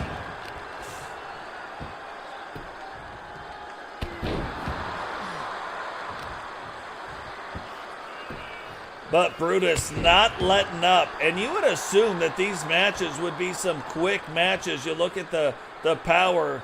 Big guys rarely ever accused of having a lot of stamina. And for some reason, Brutus daring Mr. Gruffy to do something, and Mr. Gruffy then takes him, throws him into the stairs. And you wonder what Nikita Walters, the sister of Brutus and Wade War Walters, what she is doing over there in the corner. Is she messing with that ring? Like that turnbuckle pad over there? Or maybe she is not. And look, you can win. There's no title belts on the line. Is this a way to win? It absolutely is. The referee telling Brutus to get in. Is he going to make it? And he does. But I thought Mr. Gruffy right there would end up winning. And now he sees that there's no turnbuckle pad. He sees what Nikita Walters has done and uses that to his advantage right here, trying to get things turned back around with not just this match, but the momentum of this match. And look, Nikita Walters trying to help out, and a big spear right there. Using the fact that the referee has his back turned, choking Brutus, slamming his head into the mat while he's throwing out baseball bats, putting the turnbuckle pads back together, doing all the stuff. But the referee back now. And now the exact thing you would expect to see from two big guys standing in the center of the ring. Letting the knife edge chops go, letting the overhand rights go. Brutus says, hey, I know I keep blocking you, but hit me again. And he goes, oh, you hit me with the chop, I hit you with the chop. He hit him with the chop. Gruffy said, stop it. Enough is enough. And then finally now going to the midsection, delivering the knees. Rolls him over. One. And only a one count. Rot row raggy on that one. You look at the stuff these guys do. We talk about, is this going to be a fast match? You talk about, are these guys going to have the stamina to keep it going? I say we don't know, but look at what's going right now. But, however, Nikita Walters in the corner talking it up right now, distracted Mr. Gruffy, but Mr. Gruffy maybe not distracted, but seems to be just a little bit faster right now, and he knows it. Just a little bit faster than Brutus. And I think Brutus is starting to realize this fact as well. So the thing that Brutus needs to do is to get up and then really put these power moves into effect and try to take Mr. Gruffy out quickly. I think the longer you let Mr. Gruffy hang around, the longer things go the wrong way. And oh, almost looking for a super choke slam right there, but instead, Brutus able to break it up. Hey, what is going on, Dubs? Welcome to the stream, brother. Guys, too, remember, if you're watching right now and you don't have an account, it is absolutely free to create an account. Create the account, subscribe to the channel, that way you don't miss any time we go live. Share the video, and it goes to one, it goes back to the other, and now Brutus setting up for it. Is this gonna be it? Did Brutus just find a way to win the match? Hooks the leg, 1, 2, 3, and Brutus Walters will advance in the big man competition. Here's your winner, Brutus Walters. WCW Big Man of the Year tournament going on right now. The very first match, and Brutus Walters pins Mr. Gruffy to advance into round 2.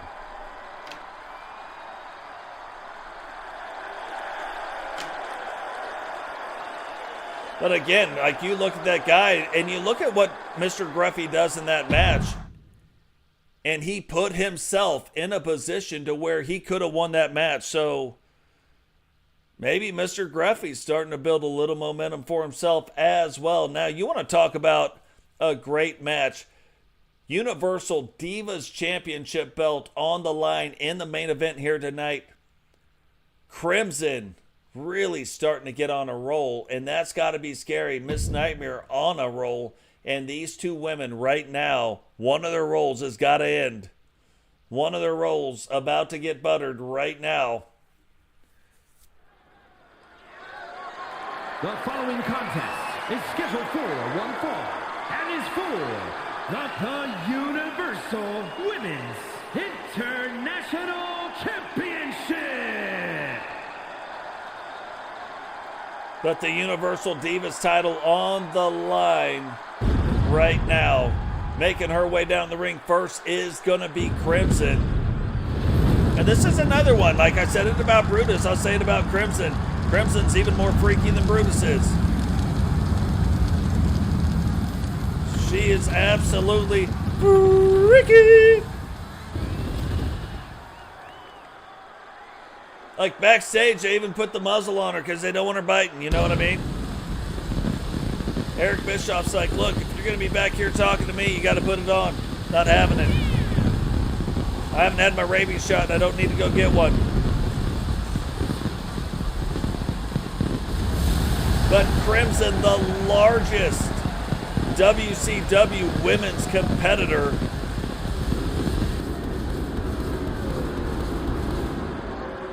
getting her shot here tonight in the Universal title division. So this would be a huge win. We've seen her lose quite a few in a row, 13 I believe, before she finally started getting things turned back around. When we started having the dark shows, really started helping out a lot of the wrestlers. Crimson, one of those wrestlers, started to think that maybe it was the television cameras that where she would kind of choke up a little bit. Maybe get the yips, you know what I mean? But instead, she has been winning now on TV as well. But the lady who has been winning a lot, the lady who has done a lot of stuff, beating the likes of Jay Cargill, beating a lot of the world-class talent. Miss Nightmare now making her way down to the ring, the current Universal Divas Champion. Will she be able to retain her title belt here tonight? Will she be able to stop the roll Crimson has been on? This is not the first time these two ladies have met in the ring. They have met quite a few times, and they have been some of the most epic battles we have seen in WCW. So earning the main event spot here tonight on Nitro, Miss Nightmare and Crimson going after the Universal Women's Divas Championship.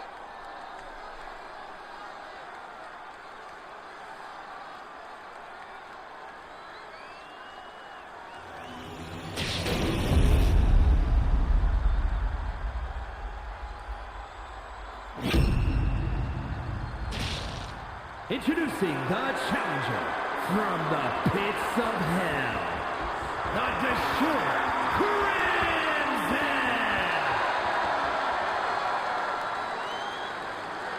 And her opponent from Death Valley, the Universal Women's International Champion, Miss Nightmare!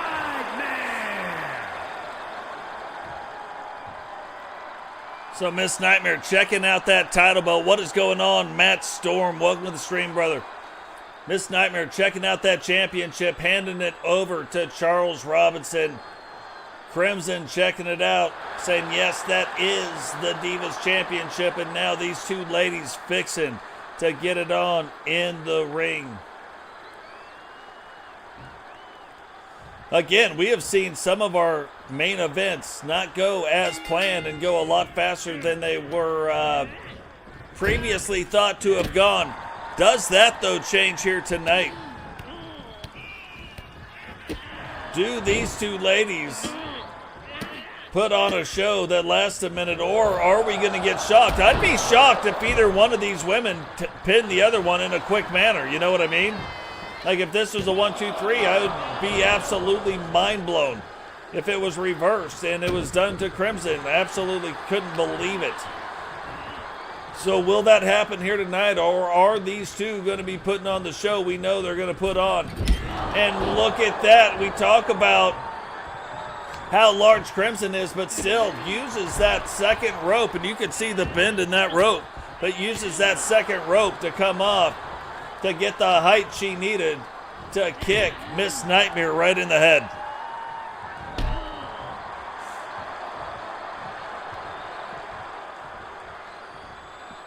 Now Miss Nightmare using that ring post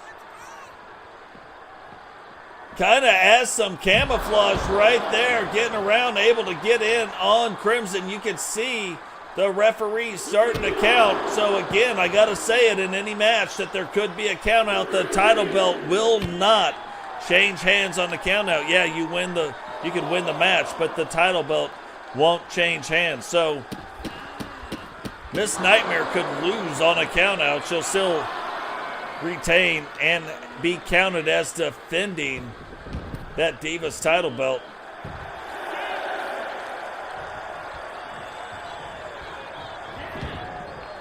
And we talked about a few women, and only really two that I know of, Monica and Miss Nightmare, that compete with those high heel wrestling boots. Crimson, though, now getting things turned back around, trying to stay in control. Almost getting taken down by Miss Nightmare, who is getting up. But you can see the power of Crimson right there. Not many people can do it to Miss Nightmare. And now these two women wanting to go toe-to-toe. And probably Miss Nightmare wanting to prove that she can go toe-to-toe, even though she is the champion. You can't take away that Crimson is the largest female wrestler we have in the WCW. But those chops absolutely take it out of Miss Nightmare. And then Crimson acts like she's going to hit her again. You can see the look on Miss Nightmare's face like, oh no, and then instead stops And that head is in the perfect position to grab, and then DDT. Now Miss Nightmare trying to turn it back around, throwing the bows, a big overhand right. And remember, Miss Nightmare's finishing move is called the Bone Crusher. She can hit you with the Bone Crusher in a couple of different ways, but with authority after a 2 count. Crimson able to kick out now. Does Charles Robinson see what Miss Nightmare just did? Miss Nightmare trying to take every advantage that she can. Now whips Crimson into the ropes. Misses. Then kind of hits her with that knee. And now a huge clothesline. 1. And only a 1 count. And look at Miss Nightmare's face. She is like, what just happened? I had a 2 count. I hit her with an even more powerful move. And going for the Bone Crusher, but Crimson able to stop it. And now tries to hit her. But instead, Miss Nightmare able to stop it. So both ladies trying to put the kibosh on the other one. And both ladies able to reverse around the finisher and not get caught up in it. Crimson crawling to the corner. Miss Nightmare delivering those high heel boot kicks. And now going right to the throat, neck, and chest of Miss Nightmare. Take 2 knees. Call Miss Nightmare in the morning.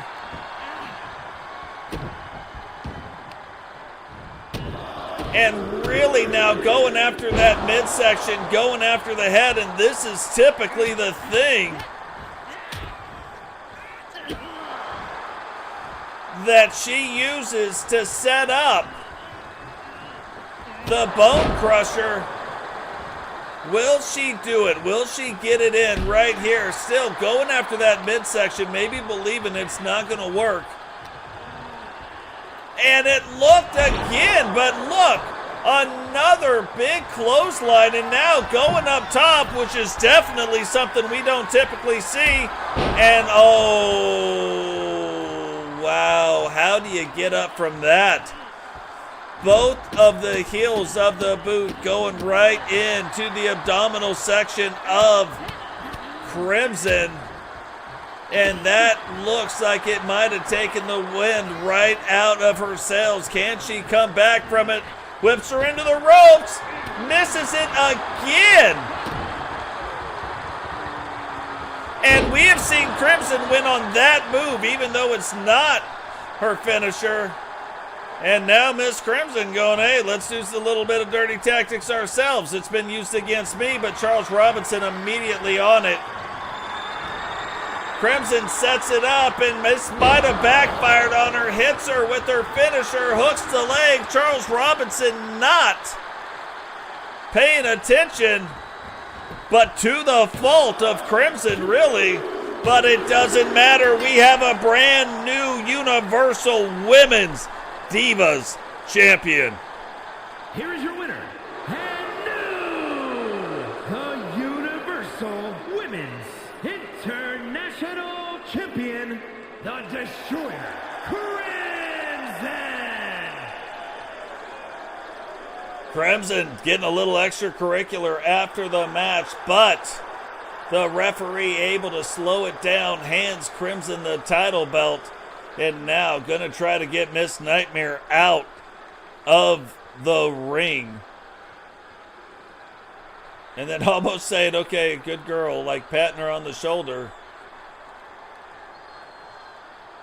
But now able to win a major championship, put that championship belt around her waist. And yeah, you know, we hear it in the chat, watch out, world champion, you know, world champion shot. She's got a few of them and has lost every single one. So this is a huge step, winning the Universal Divas Champion. Can she have a good run with this title belt? Not what we would probably consider really to be a diva, but now with that title, that is a major boost to her as a wrestler. So already on a hot streak, now earning a Universal title belt. So big things in line and in store, it looks like, for Crimson. Guys, that is going to do it for us here today. Remember, drop a like on the video. Subscribe if you're new. Turn on the bell notifications so you don't miss any time we go live. Share the video if you guys want to become a member, one of the neat things about what you do and the money you spend here, all of it goes back in to the channel to create a better product for you. So it's not something where I'm like, oh, it's vacation time, or oh, hey, I'm going to go buy some lunch, or oh, I'm going to do. All of it goes back in. We have some things showing up for the channel. It was supposed to be on Wednesday, but now it's going to be on Saturday. So hopefully this Saturday it shows up. And it might provide, it will provide, I just got to figure out how to make it work and use it, but it will provide even better content and take our show up a notch. So appreciate everything you guys do for very affordable membership prices. But guys, remember, we say this a lot. You know, if you know me, I grew up as a fighter. I was a combat engineer in the Army. There's many days I woke up and I chose violence. I'm just saying, you know, maybe today when you're out and about, you're out doing some stuff, you're out doing whatever it is that you're doing, even if somebody's acting like a jerk to you, remember, their actions do not have to affect your actions. I've seen people be super mean, and I've like, yeah, I don't have to be mean back. I don't like hearing what happened to the other person, what happened to them, why not them? Like, I know me, but why not them? That's dumb. It's a dumb argument. Their actions does not have to affect your actions. It's a powerful statement right there. So I'm asking you guys today, while you're out in the world, while you're out walking around, doing your thing, being the great people that I know that you are, maybe today we choose grace. Maybe today we be the kindness that we want to see in other people. Maybe we treat others how we want to be treated, regardless of what people are doing to us. That's what it's going to take to make real change in the world, and I hope you guys go out there and do it. Love everything you guys are doing. From all of us here to all of you out there, we will catch all of you in the next one. Peace.